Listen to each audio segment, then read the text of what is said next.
సహోదరి సహోదరులారా, మీకు శుభవార్త. 2025 సంవత్సరంలో మొత్తం 365 అంశాలను మీతో పంచుకోబోతున్నాము. జనవరి 1వ తేదీ నుండి ప్రతిరోజు ఒక అంశము మరియు దానికి సంబంధించిన వాక్యమును పంచుకుంటాము. దయచేసి ఆ వాక్యములను వినండి, ధ్యానించండి మరియు ఆశీర్వదించబడండి. దయచేసి సబ్స్క్రైబ్ చేయండి మరియు మీ స్నేహితులతో పంచుకోండి. ధన్యవాదాలు.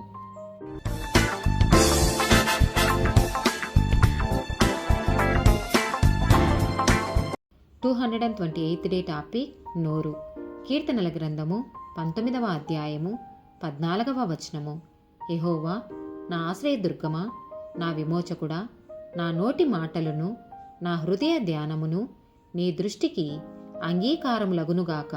మత్తయి సువార్త 4వ అధ్యాయము 4వ వచనము.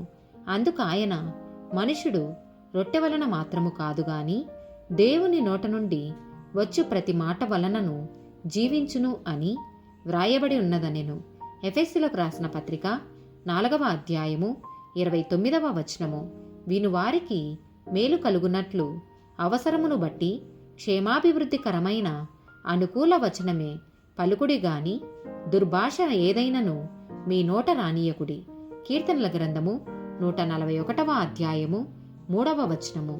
యెహోవా నా నోటికి కావలియుంచుము, నా పెదవుల ద్వారమునకు కాపు పెట్టుము. సామెతల గ్రంథము 13వ అధ్యాయము 3వ వచనము. తన నోరు కాచుకొను వాడు తన్ను కాపాడుకొనును, ఊరుకొనక మాటలాడువాడు తనకు నాశనం తెచ్చుకొనును. మత్తయి సువార్త 12వ అధ్యాయము 36, 37 వచనాలు. నేను మీతో చెప్పున్నదేమనగా, మనుషులు పలుకు వ్యర్థమైన ప్రతి మాటను గూర్చియు విమర్శ దినమున లెక్క చెప్పవలసి ఉండును. నీ మాటలను బట్టి నీతిమంతుడవని తీర్పు నొందుదువు, నీ మాటలను బట్టియే అపరాధివని తీర్పు నొందుదువు. సామెతల గ్రంథము 15వ అధ్యాయము 4వ వచనము. సాత్వికమైన నాలుక జీవవృక్షము, దానిలో కుటిలత యుండిన ఎడల ఆత్మకు భంగం కలుగును. యాకోబు రాసిన పత్రిక 1వ అధ్యాయము 19వ వచనము.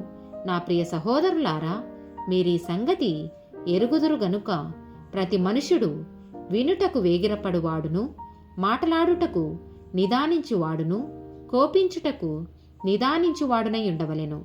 ఆమేన్.